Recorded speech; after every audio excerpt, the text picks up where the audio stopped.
Darjeeling Himalayan railway বা toy train, পাহাড়ের রানী দার্জিলিংয়ের অন্যতম প্রধান আকর্ষণ। 1881 সালে চালু হওয়া এই ন্যারো গেজ ট্রেনটি মেঘের রাজ্যে পাহাড়ের গা বেয়ে ধোঁয়া ছাড়ে বা চলা এক জীবন্ত ঐতিহ্য। বাষ্প ইঞ্জিন ও ডিজেল উভয় মাধ্যমেই চলে এই ট্রেনটি। জনপ্রিয় রুট সবথেকে জনপ্রিয় হলো দার্জিলিং স্টেশন থেকে ঘুম পর্যন্ত, যা প্রায় 2 ঘন্টা একটি রাউন্ড ট্রিপ। এই রুটে বাতাসিয়া লুপে ট্রেন থামে, যেখান থেকে কাঞ্চনজঙ্ঘার এক অপূর্ব দৃশ্য দেখা যায়।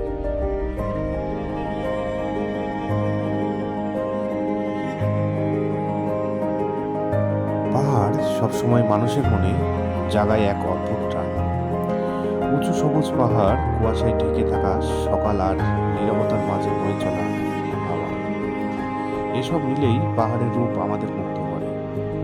তাই তো ব্যস্ততার শহরে জীবন হাঁপিয়ে ওঠা মানুষ একটু শান্তি খুঁজতে ছুটে যায় পাহাড়ের কোলে।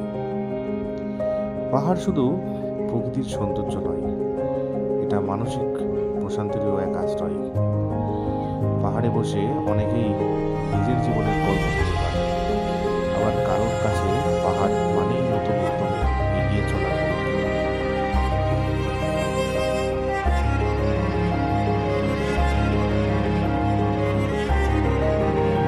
ভিডিওটি ভালো লাগলে লাইক দিন এবং আমার পরিবারে সদস্য হতে চাইলে চ্যানেলটিকে সাবস্ক্রাইব করে রাখুন। ধন্যবাদ। সবাই ভালো থাকবেন, সুস্থ থাকবেন। আবার দেখা হবে।